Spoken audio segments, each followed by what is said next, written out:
So yun po mga kababayan, mga kalingap, welcome back sa ating channel. Another day, another vlog. Dito po tayo ngayon sa area po. Grabe, nandito na naman tayo sa bundok mga kababayan. So may mission tayo dito, sabi ko nga no.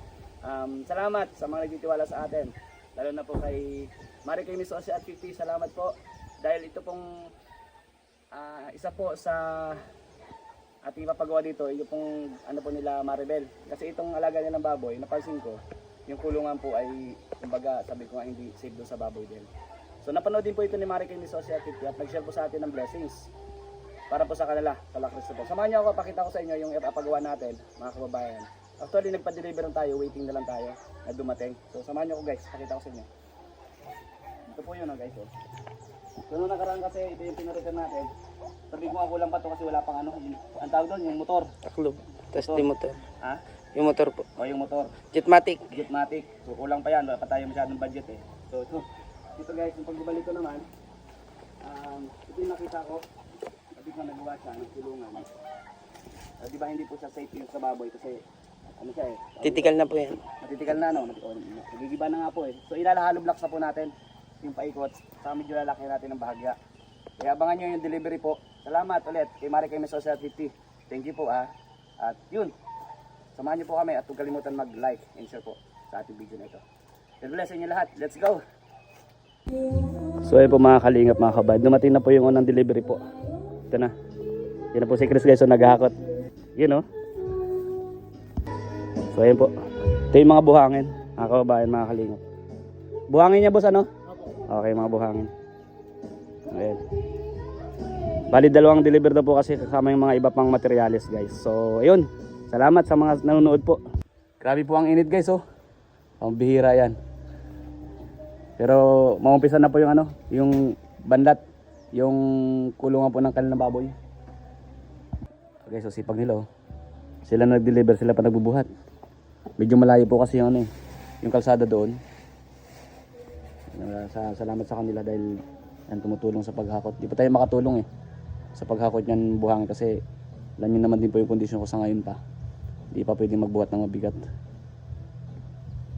So bali tatlo po kasi sila, yung isa taga ano doon, taga Tuon lang. Yung dalawa naghahakot, si Christopher, ang asawa ni Maribel, at saka po itong isa, mga kababayan.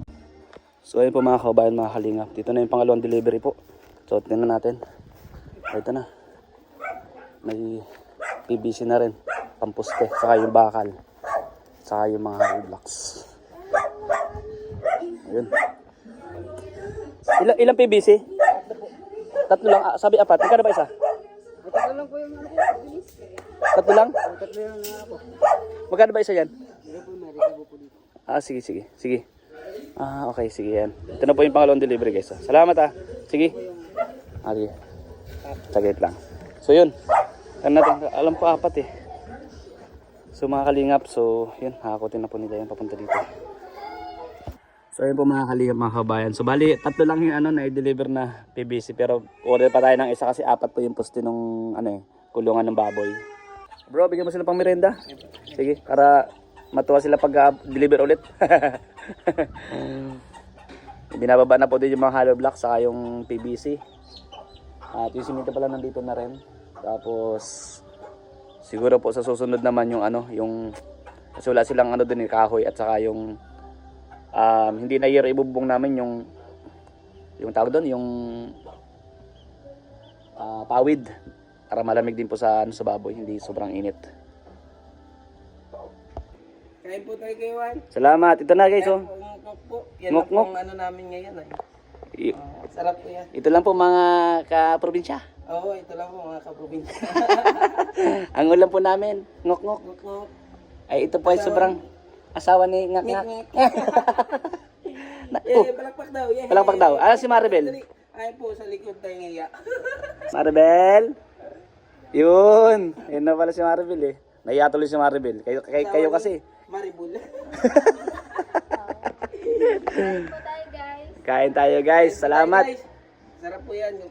Yun, alright. Let's go na. Kain na po muna kami guys Habang inaantay namin yung ano, deliver pa nung isa pang deliver. Kain tayo. Sarap nito. Let's go na. Kain na po tayo guys. Happy lunch time sa lahat. So ayun po mga kababayan, mga kalingap. So inumpisa na po ni paring Tupper yung ano, yung ano po, kulungan ng baboy. Naghukay na po siya para ibaon yung 4 na poste. Ay! So medyo malaki na ano, Alin po? yung kulungan. Ano po, 150 by 150. Oo. Adjust ko na lang po doon, tapos adjust ko pa ganito. Okay, sige. At Yan, baga umpisa po na. ay ano nandun ng ano. Yung ano niya po, banlat. Banlat. Ano ng tayo. Oo, yung... Pigado na po. Oo. Kaya dito na lang po ma-adjust po. Hindi pa haba. Tama. Hindi na paikot, no? Oh. Pahaba na lang. Okay yan, pahaba lang. So yun mga kaligap, mga kababayan. So mamaya, makakatayo ng 4 na poste. Makakatayo na mamaya. Makating pa po nun. Makakating pa. Yun. Ano pa lang po, prepare. Prepare pa lang. Sige. Tapos guys, andyan na yung mga materialis din. Ito yung ibang kulang sa susunod. Ano nga pala, okay ka nga pala paikot pa, ano? Kasi magbabaw din ng hollow blocks dyan. Ano lang po, kalahati lang. Kalahati lang. Medyo para di naman. So yun mga kababayan. Ano nyo po yung update din natin dito sa paggawa. Dahil at least yung pong ano ng baboy ay maayos. Hindi na siya, sabi ko nga medyo delikado kapag yung ganyan. Buti nga po lang naliligo na bayawak dito eh. Kasi bayawak pwede siyang kagatin yan. Lalo na yung sawa kasi nga po ano po yan, tawag dito. Medyo ano po yung lugar. Ano pa, yung press pa yung bukid. So yun guys. Mag-isa po tumagawa si paring Tupper. Meron po dyan, isawa dyan. Isawa dyan? Nahuli na di pa? Nahuli naman ako. Malay mo may iba pa. Baka nga po meron. Di ba? Malaki? Malaki daw po. Gabraso ko na. Malaki na. Kaya na niyan lingkisin niya na baboy na yan. Ang masama, pag nagpasok naman po siya dito, di naman siya makakalabas. Pag nalingkis yung baboy, di siya makakalabas.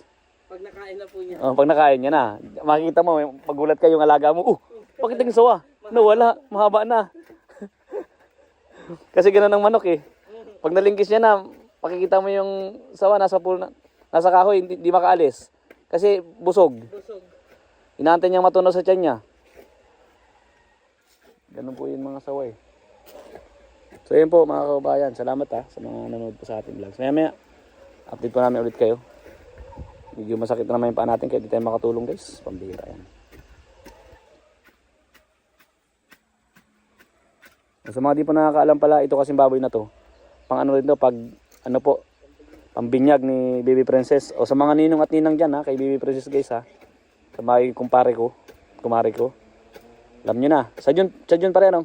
Yun po. Sa June po yung binyag niya. Siyempre, nandito tayo niyan. Punta tayo. Binyag ni Princess Samara eh. Magkakatay ng baboy. May lechon ulo siyempre. Lechon ng ulo. Pagkasya po sa budget. Pagkasya sa budget. Medyo lalaki na po kasi maliit yung kulong na ginawa niya.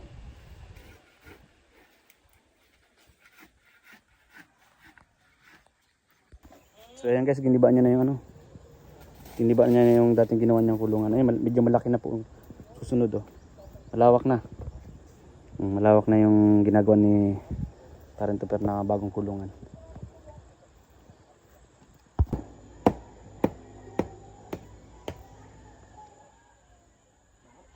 Guys, dito sa paligid nila sipag din po nitong mag-asawa na to, si Maribel saka si Paring Chris kasi ito, may mga tanim na na kamuting kahoy. Tapos yung ano niyan, ito po nagugulay din po yan Nagugulay yung talbos niya, ginagataan. Marami silang tanim dito guys, ito pa. Tapos ito guys, may mga tanim din silang mga gabi. Ayan, pang gulay na rin yan. Pag lumaman na, yun laman. Tapos pag yung dahon guys, marami rin silang tanim Sa mga nagko-comment po kasi, na sabi nila ay magtanim-tanim. Ito po yung mga tanim nila. Pakita ko sa inyo guys lahat. Ito po, naghukay na si Chris Pero pa po doon May mga okra pa Ayan, baka po bukas, pakita nyo may na yan, may nakikitang hollow blocks din. Unti-unti lang kasi mag-isa lang po siya natrabaho Hindi man tayo makatulong. Dahil di pa rin kaya guys. Ito pa guys, yung mga kamuting kahoy Yung paikot. Ang dami niyang tanim oh. Yun oh. Tapos, yun ibang ano, hindi na nabuhay kasi sobrang init po. Ito mga okra. Mga ano din yung dahon nila kasi nga sobrang init. May mga dahon, may mga bunga din oh. O yan, oh, isapaw mo lang sa sinaing to. Pag bagong kulo, tapos ayun, isapaw mo lang yan, ulam na. 'Di ba, guys? O yan oh. Oh. Ang dami pong tanim nila dito, guys. Ang dami yan. Masipag din po yung mag-asawa na yan, guys eh. Tapos ito naman po, pag magulay sila ng ano, kailangan ng sili yan. Dami lang tanim sili oh. Oh. Mga bunga, guys oh. May kamatis, wala pang bunga. Mangga. Tapos ito pa po. Ang liit-liit pa na may bunga no. 'Di ba, guys? Oh, ayan oh. Oh. Ayan oh. Oh. 'Di ba? O, tapos ito naman, guys oh, pagka wala silang pang-ulam, bumili sila ng sardinas. Ayan oh, haluan nila oh. Matik na, 'di ba? May ulam na sila. Taba, guys oh. Ito pa oh. O ito mayroon pang ano. Ito kangkong. Oh, kangkong. 'Di ba? Ganito po dito sa probinsya. Oh, taba baga ng mga tanim nila oh. Paikot po din sa bahay nila may mga tanim. Kaya sa nagko-comment din po na ano, na magtanim-tanim daw, wag daw tamad. Ang dami lang tanim, guys oh. Pinapakita ko para malaman po ng mga viewers din ano. Tapos ito naman po yung bagong nilang tanim oh. Paggulong daw po ito. Sigarilyas, tama. Sa English po sigarilyas oh, ang dami oh. O pag nag-ano na po yan, o yan nilagyan ni Paring Chris ng ano, balag. Yung mga kahoy na nakatayo. Diyan po yan ano, diyan po yan. Kakapit, gagapang. Tapos magulat kayo, ang dami niyang bunga. Oy, masarap din po yan, no? Gataan. So yun. O yan po si Maribel. At tapos meron din po silang ano, may manok-manok din dito. At ano, dami din po yan. Dami rin palang pagulong. Ito pa. Dami pala yan. O, pagbalik ko po dito, guys, marami na yan. Munga na. So yun, guys, ano na, tawag dito, susunod na ulit. Pag ano si Christopher magawa niya na ito. Na ano na, yung baboy wala nang bubong. Lagot. Wala nang ano. Wala nang bubong. So dito na rin pa yung mga bakal oh. Yan, bakal. Saka dito na rin yung gagawin yung poste. So baka bukas nakatayo na yan.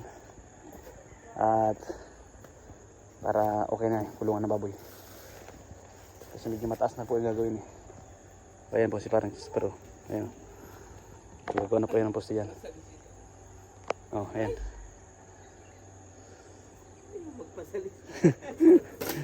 So ayan po mga kababayan, mga kalingap. Susunod po ulit. Sana panoorin yung video na ito.